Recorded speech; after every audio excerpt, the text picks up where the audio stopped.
Cerca Teleeuropa sul tuo Play Store o Apple Store e scarica la nostra app.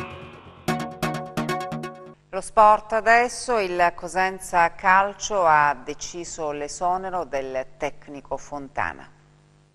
Si dividono le strade tra il Cosenza ed il tecnico Fontana. La decisione è stata assunta nel primo pomeriggio di oggi. È stato il direttore sportivo Trinchera a comunicare all'allenatore la decisione assunta dalla società. La rottura del rapporto, già nell'aria da un po' di tempo, ha visto un'improvvisa accelerazione dopo l'ultima sconfitta rimediata a Siracusa. La squadra è stata affidata momentaneamente al collaboratore tecnico Roberto Chiuzzi, il quale ha provveduto a svolgere l'inizio della preparazione della squadra in vista della gara di sabato con il Catania. Intanto il presidente Guarascio e il direttore sportivo Trinchera stanno valutando i profili dei tecnici individuati quali possibili sostituti di Fontana. Nella lista dei papabili figurerebbero Pippo Pancaro, Dionigi, Pagliari, Diana e D'Angelo, ma non è escluso che altri professionisti possano essere già stati contattati dalla società rossoblù.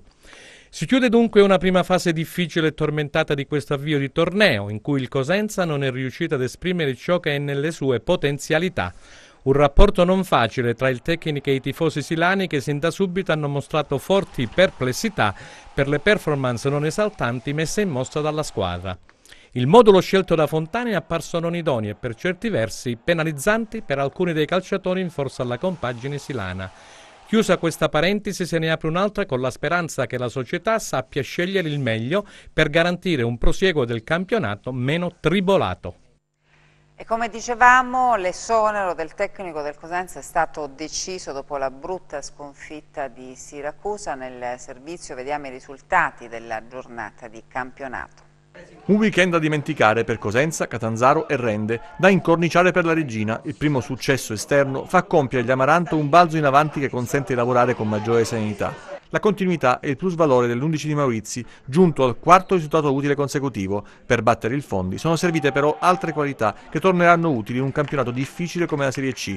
Il sacrificio, necessario nei momenti delicati della gara, e con una Racing setata di punti ce ne sono stati, e il cinismo che ha permesso agli Amaranto di trovare il gol del vantaggio con l'incursione di Marino e difenderlo fino alla fine, tenendo a bada il ritorno ai padroni di casa. Incredibile invece la parabola del Cosenza. I 2 gol siglati dal De Simone in avvio di gara potevano essere la base di partenza per un successo scacciacrisi, sono stati invece il trampolino per un tuffo nel vuoto difficile da attutire. Proprio la situazione creatasi sul sintetico di Siracusa con le reti ravvicinate di Mendicino e Mungo, che avrebbero dovuto annichilire i padroni di casa, ha reso più evidente l'impotenza dei rossoblù di fronte alla reazione degli uomini di bianco, capaci di pareggiare i conti già nel primo tempo per poi concretizzare il sorpasso e metterlo al sicuro nella ripresa con la doppietta di San Domenico. Un brutto stop che ha reso croniche le debolezze emerse in alcune fasi delle gare precedenti e che richiede una veloce ricerca dell'antidoto giusto alla vigilia di un trittico di gare ravvicinate e importanti.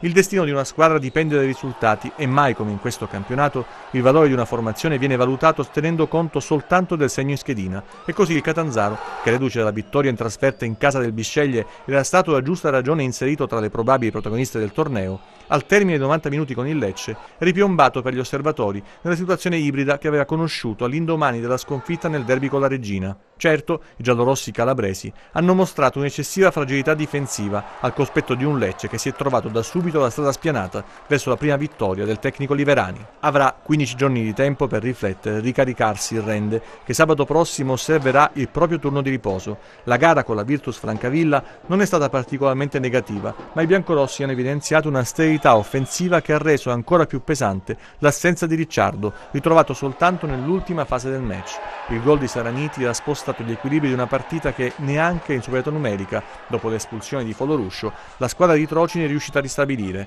Alla ripresa il Rende viaggerà alla volta di Fondi, sperando di trovare i laziali ancora nelle difficoltà in cui sono impelagati.